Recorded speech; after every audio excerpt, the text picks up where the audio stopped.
అయితే మణిపూర్లో మేతీస్కి కూకీస్కి ఇంత అగ్గి రాజుకోవడానికి కారణం మేతీస్కి ఎస్టీ స్టేటస్ వస్తే గనక కూకీలకి అన్యాయం జరుగుతుందని ఒక భావన.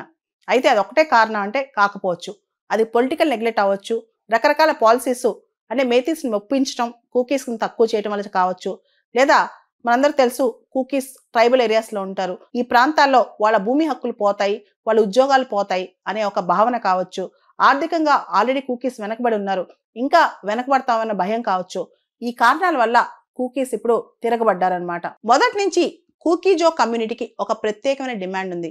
వాళ్ళకి అటానమస్ రీజియన్ కావాలని లేదా సపరేట్ స్టేట్ కావాలని చెప్పి కోరుకుంటున్నారనమాట.